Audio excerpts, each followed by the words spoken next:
ሰላም እንዴት ናችሁ? ደህና ናችሁ? እኔ ደህና ነኝ፣ እግዚአብሔር ይመስገን፣ ሁሉ ሰላም። እኔ የምላችሁ እናንተ ሰው ደርሶ ክፉ ተንኮለኛ አይሆንም። እውነቴን ነው። በጣም አንዳንድ ሰዎች አብዝተው ሲገፏችሁ ግን መጨረሻ ላይ ከነሱ በላይ ክፉ እንደምትሆኑ ረስተውታል። አብዝተው ይገፏችኋል። መጀመሪያ አብዝተው ነገ ሌላ ይሆናሉ፣ ነገ ጥሩ ነው፣ ነገ ይታገሳሉ፣ ነገ ይስተካከላል፣ ነገ ይተዋሉ ስትሏቸው አብዝተው ይገፏችኋል። የእኔ ሴትዮ ማለት ነው በየሄደችበት ቤት ይዛኝ ትሄዳለች። በየሄድኩበት ቤት እሰራለሁ። ሽንት ቤት ገባችሁ? ሰራተኛ የሌለበት ቤት ማንም እንግዲህ ሰራተኛ የሌለበት ቤት አንዳንድ ሰዎች አሉ ንጹሖች። የአንዳንዶቹ ደግሞ ውሃ ወለው እንደው ይሄ መስታወቱ ማለት ነው። መስታወቱ እንኳን ውሃ ነክቶት አያውቅም። በርበሬ ይመስላል። ማርያምን በርበሬ። ስንት ቀን እንደዛ አይነት ሽንት ቤት ስንት ቀን አጥቤያለሁ ማለት ነው። አሁን ነገ ትተዋለች። እውነት ለመናገር በጣም እወዳታለሁ ማለት ልጅ ስለሌለ ቤቱ ትልቅ ቤት ነው። አንገናኝም። ስራዬን ብቻ ነው የምታዘኝ እና ስትወጣ ደስ አይለኝም። እኔ ብትኖርም አንገናኝም። ስራዬን አንድ ጊዜ አዘዘችኝ። የምትፈልገውን ነገር በመሀልም ስራ እየሰራውን በመሀል የምትፈልገውን ነገር መታስጭኝ እና በኋላ ትሰሪያለሽ ትላለች። በኋላ እሰራለሁ እና በዛ ሰው አብዛኞቻችሁ ሸቃሎች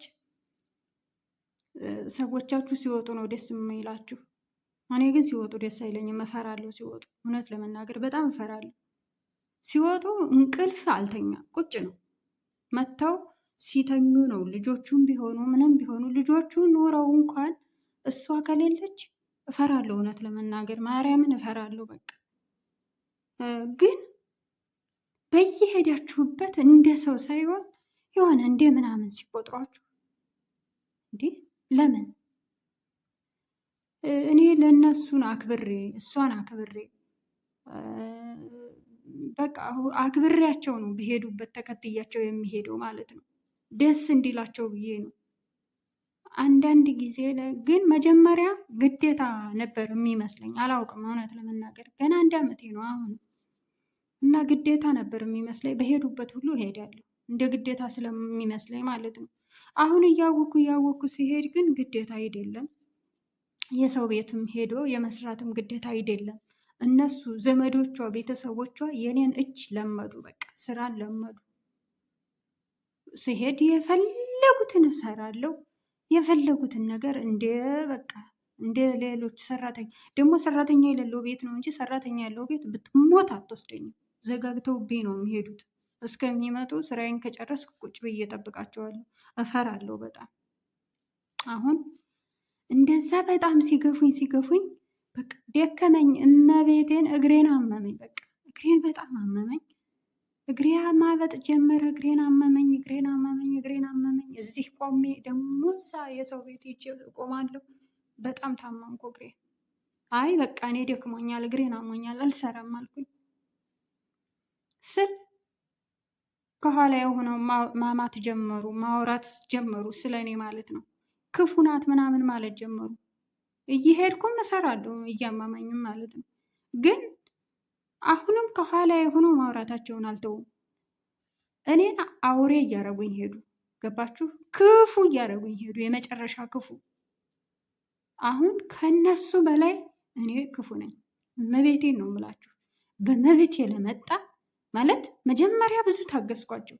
መልካም ሰዎች ናቸው ብዬ፣ ጥሩ ሰው ናት ብዬ እና አሁንም ቢሆን ግን እኔ እወዳታለሁ። እውነት ለመናገር ማለት ምንም የሚያገናኘን ነገር ስለሌለ መጀመሪያ እንደመጣሁም በጣም ብዙ ነገር አድርጋልኛለች እና በቃ አንገናኝም። ስራዬን ታዘኛለች፣ እሷም ትሄዳለች። ልጆቹም የሚፈልጉትን ከኔ ይወስዳሉ። በቃ ከኔ ጋር የሚያገናኛቸው ነገር የለም። እኔም ብቻዬን ነው ስራዬን ስሰራ ነው የምውለው። የቀረ ስራ እንኳን ቢኖር መታ ትናገራለች እንጂ ከኔ ጋር ምንም የሚያገናኘን ነገር የለም። በዛ በየሰው ቤት ሁሉ እየሄዱ ስለ እኔ ማውራት ጀመሩ። እኔ እያለሁ ማለት ነው አሰማም መቼም ብለው ይሆን አላውቅም፣ መጥፎ ነገር ሲያወሩ ሰማለሁ። ከዛ በኋላ እኔ አውሬ ሆንኩኝ በቃ። እውነቴን ነው የምላችሁ። እና የሰው ልጅ አብዝቶ ሲገፋችሁ፣ አሁን ዛሬ የሰውዬ ቤተሰቦች እናቱ ጋር እንሂድ አበዴን አልኩኝ። አበዴን አልሄድም። ለምንድን ነው የማትሄጂ? የት ትሆኛለሽ? ዋይፋይ ያጠፋብሻል። ሁሉንም ነገር አጥፊ። መኝታ ቤቴን ከፈለግሽ መኝታ ቤቴን ቆልፊ። መኝታ እኔ ብቻ ውስጥ ልሁን፣ ቆልፊና ሂጂ። የትም ቤት አልሄድም። አንዳንድ ጊዜ ክብራችሁን በራሳችን ነው የምናሳጣው። እኔ ዝም ያልኳቸው እንደ ቤተሰብ ቆጥሬያቸው ማለት አንድ ላይ ስትኖሩ ብዙ ነገር ታሳልፋላችሁ። በዛ ምክንያት እኛ ኢትዮጵያውያን ደግሞ እንደምታውቁት ሸም የሚባል አለ አይደል? ይሄ ምን ይባላል? ይሉንታ ነው። እሱ ነገር በጣም ይይዘናል እና በሱ ተጎድቻለሁ እኔ። ይሉንታ ያዛችሁ። እነሱ አንድ ቀን ውድቀታችሁን ነው የሚመኙት። የእውነት ውድቀታችሁን አንድ ቀን ማለት ነው።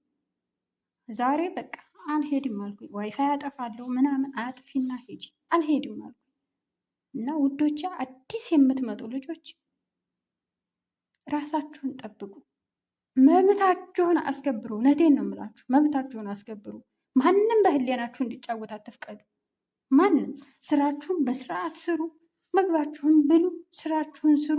እጃችሁ ንጹህ ይሁን። ለነሱ ብላችሁ ሳይሆን ለፈጣሪያችሁ ብላችሁ እጃችሁ ምንጊዜም ንጹህ ይሁን። ከዛ ውጭ ባለ ነገር ግን አትፍሩ። ስራችሁን በአግባቡ ስሩ።